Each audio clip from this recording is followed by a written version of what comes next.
तो last class में हमने देखा था बायोट सावर्ट लॉ। इसमें थोड़ा सा देख लेते हैं लास्ट क्लास का।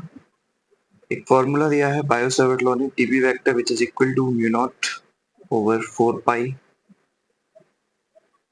आई dl vector into cross r vector over r cube. अब यहाँ पे म्यू नॉट हमारा क्या है? परमिएबिलिटी इन वैक्यूम और एयर, या फिर इसको बोला जा सकता है एब्सोल्यूट परमिएबिलिटी।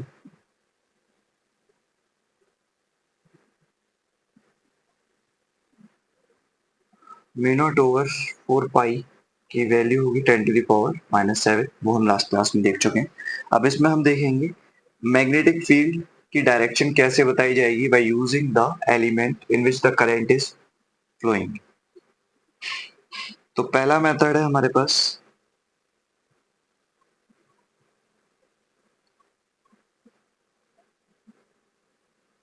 राइट हैंड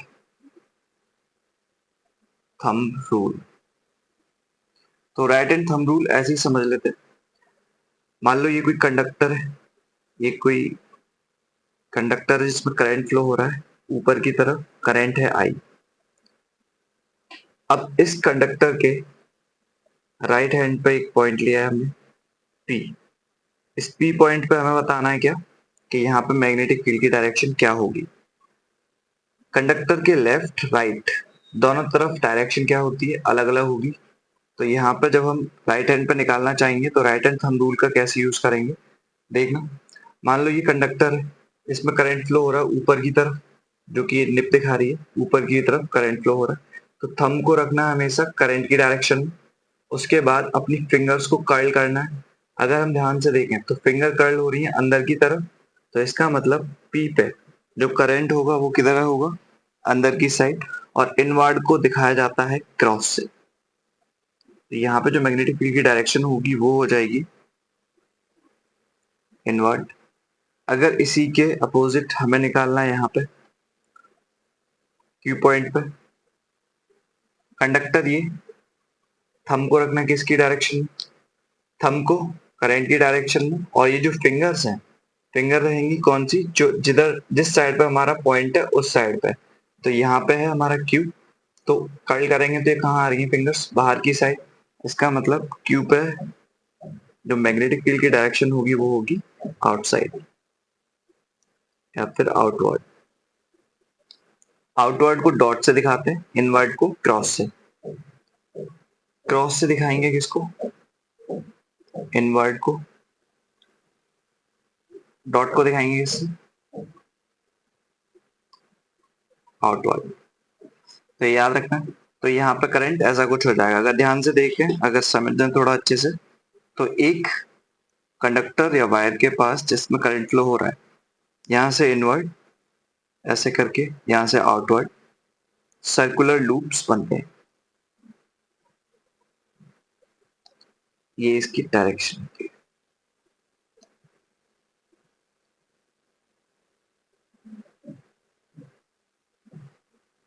तो ये हो गया राइट हैंड थंब रूल। दूसरा रूल देख लेते हैं।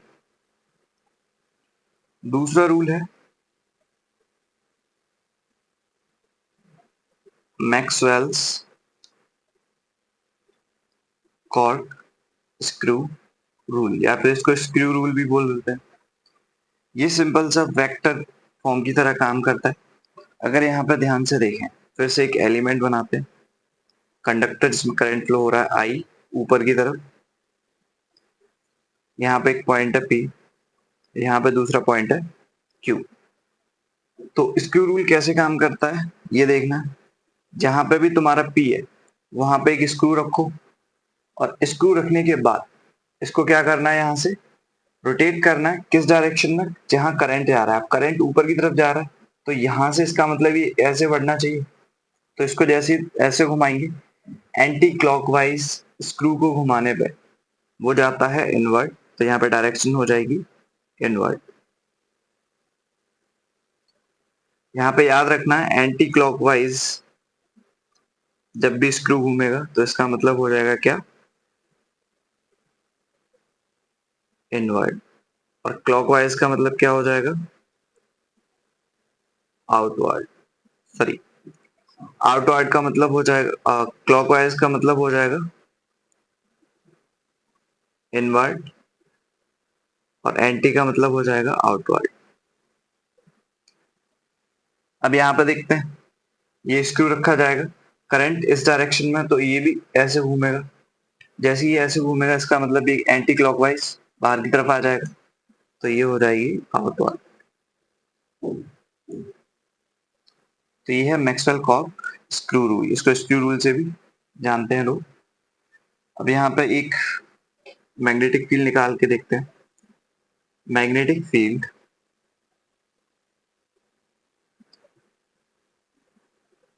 Due to a circular loop, circular loop की वजह से मैग्नेटिक फील्ड निकाल रहे हैं। तो एक लूप ले रहे हैं यहाँ पे, ये कोई सर्कुलर लूप है जिसकी रेडियस दी है हमको a। इसके लिए हमें निकालना है magnetic field using Biot Savart law. अब बायोट सावर्ट लॉ का यूज कैसे करेंगे वो देखना। बायोट सावर्ट लॉ एक तो वो पूरे वायर के लिए डिफाइन नहीं होता, वो होता है एक स्मॉल एलिमेंट के लिए define.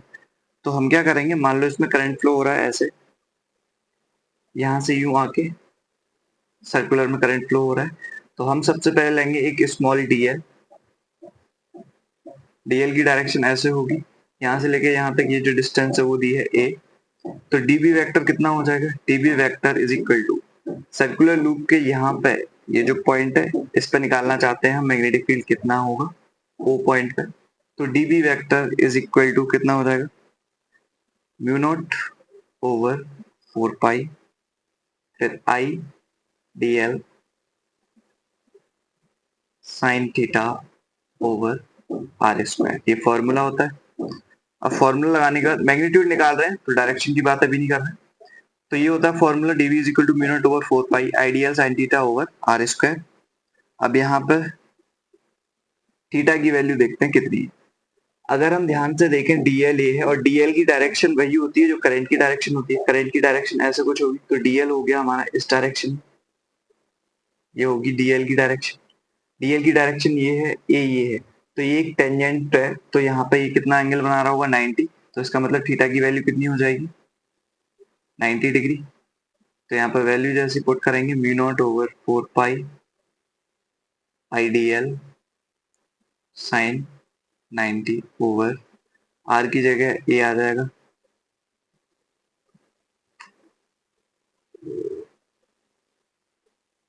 A square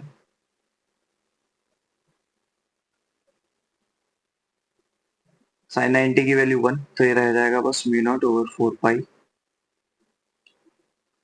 I d L over a square. अगर दोनों तरफ इंटीग्रेट कर दें, ऑन इंटीग्रेटिंग बोथ साइड पे जैसे इंटीग्रेशन करेंगे, डीबी का इंटीग्रेशन सिर्फ डी बचेगा, यहाँ पे integration mu naught over 4 pi dot I d L A square. Mu naught over 4 pi constant है, ये बाहर आ जाएंगे, म्यू नॉट ओवर 4 पाई, आई भी कांस्टेंट रहेगा, करंट उतने का उतना ही रहेगा जितना फ्लो हो रहा है।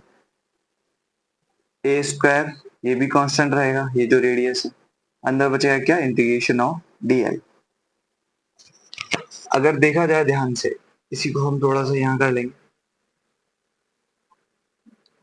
b is equal to mu naught over 4 pi I over a square dl vector. इसका मतलब यहाँ से यहाँ तक का हम निकालना चाहते हैं, तो इसका बोल सकते हैं कि एक पैरामीटर की बात हो रही है, तो पैरामीटर कितना हो जाएगा, 2 पाई ए, ए स्क्वायर से ए कट गया, b इज इक्वल टू आ जाएगा mu naught over 4 pi dot i over ए।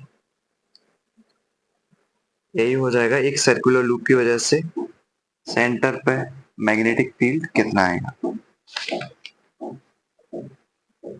अगर यहाँ पर थोड़ा सा ये 2 पाई और रह गया 2 पाई।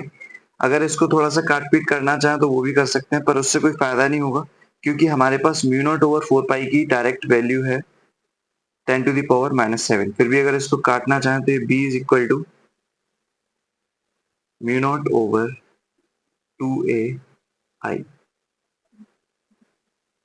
ये हो जाएगा सर्कुलर लूप की वजह से मैग्नेटिक फील्ड।